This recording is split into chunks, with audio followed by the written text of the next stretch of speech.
আসসালামু আলাইকুম ভাই। আমার প্রশ্নটা হলো, আল্লাহ সুবহানাহু ওয়া তাআলা কেন আমাদের দোয়া বা প্রার্থনার সবগুলোর উত্তর দেন না অথবা পূরণ করেন না?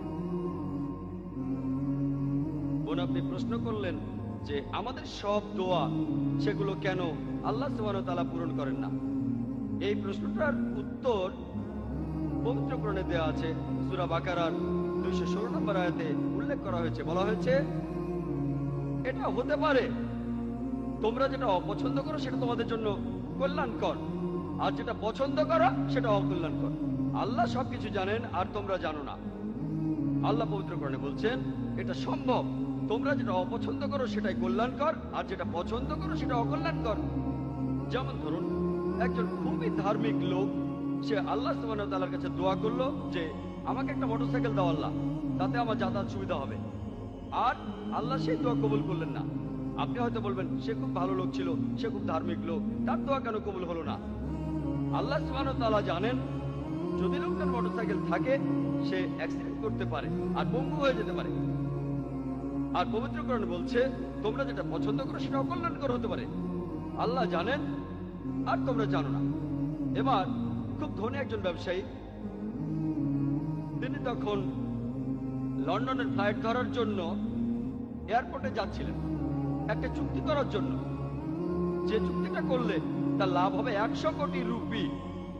যখন তিনি এয়ারপোর্টের দিকে যাচ্ছিলেন, দুর্ভাগ্যজনকভাবে রাস্তায় খুব বড় একটা ট্রাফিক জ্যাম ছিল, আর তিনি সময় মতো এয়ারপোর্টে পৌঁছাতে পারলেন না। তিনি যখন এয়ারপোর্টে পৌঁছলেন ততক্ষণে সেই ফ্লাইটটা রওনা দিয়েছে, তিনি ফ্লাইট মিস করলেন। তিনি তখন মন খারাপ করে বললেন, এটা আমার জীবনের সবচেয়ে একটা বাজে ঘটনা। বাড়ি ফিরে যাওয়ার সময় গাড়িতে যে রেডিওটা ছিল তাতে লেটেস্ট খবরটা শুনলেন যে তিনি যে ফ্লাইটটা ধরতে যাচ্ছিলেন, যে ফ্লাইট লন্ডন যাচ্ছিল, সেটা ক্র্যাশ করেছে, আর সেই প্লেনে যতজন যাত্রী ছিল তারা সবাই মারা গেছে।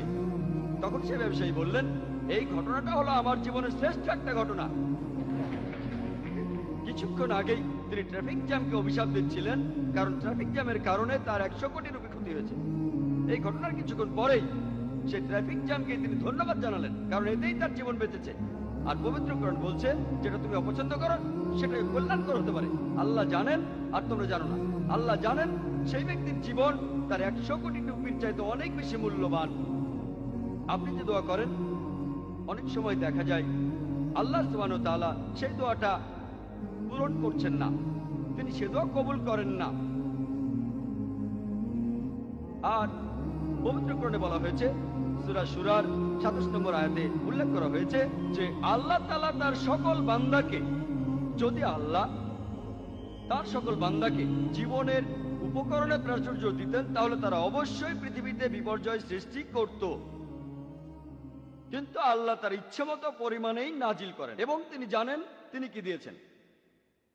পবিত্র কোরআনে সূরা বাকারার 186 নম্বর আয়াতে উল্লেখ করা হয়েছে যে যখন মানুষ আমার সম্পর্কে তোমাকে প্রশ্ন করবে, তাদের বলো যে আমি তাদের নিকটেই আছি, তাদের খুব কাছেই আছি, এবং আমি আমার ভৃত্যদের সব আহ্বানেই শুনতে পাই। পবিত্র কোরআনে সূরা গাফিরের 60 নম্বর আয়াতে উল্লেখ আছে, তোমাদের প্রতিপালক বলেন আমাকে ডাকো, আমি তোমাদের সাড়া দেব। পবিত্র কোরআনে আছে যে আল্লাহ বলছেন আমাকে ডাকো, আমি তোমাদের ডাকে সাড়া দেব। মানুষ ভাবতে পারে এই আয়াতটার কথা পূরণ হবে না যদি প্রার্থনার উত্তর না দেওয়া হয়। যদি আপনি ভালো করে দেখেন, আল্লাহ সুবহানাহু ওয়া তাআলা আপনার প্রার্থনার উত্তর দিচ্ছেন উত্তর না দেওয়ার মাধ্যমে, কারণ আল্লাহ জানেন কোনটা ভালো কোনটা খারাপ আপনার জন্য। আর কিছু মানুষ আছে যারা হয়তো বলবে, আমরা অনেক অবিশ্বাসীকে দেখেছি, অনেক অধার্মিক মানুষ যারা ভুল ঈশ্বরের উপাসনা করে আর তারা বিলাসবহুল জীবনযাপন করে। অবিশ্বাসীরা নকল ঈশ্বরের উপাসনা করে টাকার জন্য আর তারা সম্পদশালী হয়। যদিও এইসব অধার্মিক আর অবিশ্বাসী লোকেরা নকল ঈশ্বরের কাছে বিভিন্ন জিনিসের প্রার্থনা করে, আল্লাহ তাদের বস্তুগত চাহিদা পূরণ করে থাকেন, কারণ তিনি জানেন তারা যেটা প্রার্থনা করছে এতে তারা ভবিষ্যতে আরো বেশি ক্ষতিগ্রস্ত হবে। পরকালের জীবনে এসবের কারণে তারা শুধু ক্ষতিগ্রস্তই হবে। সত্যিকারের বিশ্বাসীদের ক্ষেত্রে এটা ব্যাপারই না যে সে ধনী না গরিব, আর এখন তার সুসময় না দুঃসময়, আর তারপরও আল্লাহ সুবহানাহু ওয়া তাআলাকে বিশ্বাস করে। পবিত্র কোরআনে সূরা নূরের 37 নম্বর আয়াতে উল্লেখ করা হয়েছে যে সেই সব লোক যারা ব্যবসা বাণিজ্য এবং ক্রয় বিক্রয় করেও আল্লাহ সুবহানাহু ওয়া তাআলাকে স্মরণ করা, জাকাত প্রদান করা ও সালাত আদায় থেকে বিরত থাকে না।